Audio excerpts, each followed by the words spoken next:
জীবনের সব ক্ষেত্রে পজিটিভ মানুষ কি করে অ্যাট্রাক্ট করবেন, আজ আমি আপনাদের নিউরোসায়েন্স বেসড একটা অসাধারণ টেকনিক শেখাবো।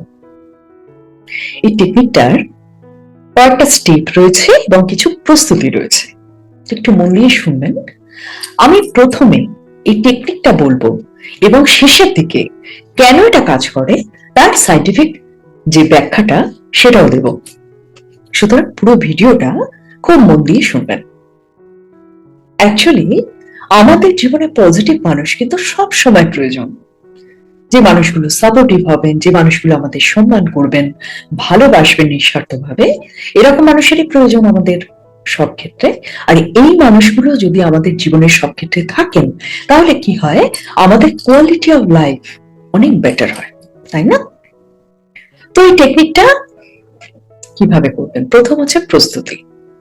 সেটা হচ্ছে একটা ছোট খাতা লাগবে, একটা ছোট নোট বই বলুন বা খাতা বলুন, কিছু একটা লাগবে যেটা নিতে হবে আপনাকে, এবং একটা পেন আপনার সঙ্গে রাখতে হবে।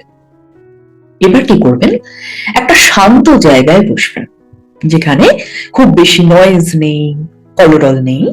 এমন হলে আপনি আপনার ঘরে দরজা বন্ধ করেও বসতে পারেন। তারপর কি করবেন, গভীরভাবে শ্বাস নেবেন এবং আস্তে আস্তে শ্বাসটা ছাড়বেন। শ্বাসটা নেবেন হচ্ছে নাক দিয়ে, ছাড়বেন কিন্তু আর নাক দিয়ে না, মুখ দিয়ে ছাড়বেন। এই জিনিসটা করবেন 3 বার। তারপরে যেরকম নর্মাল শ্বাস আপনি নিচ্ছেন সেরকম ভাবে শ্বাস নেবেন। এটা হলো স্টেপ নাম্বার 1। এবার হচ্ছে স্টেপ নাম্বার 2।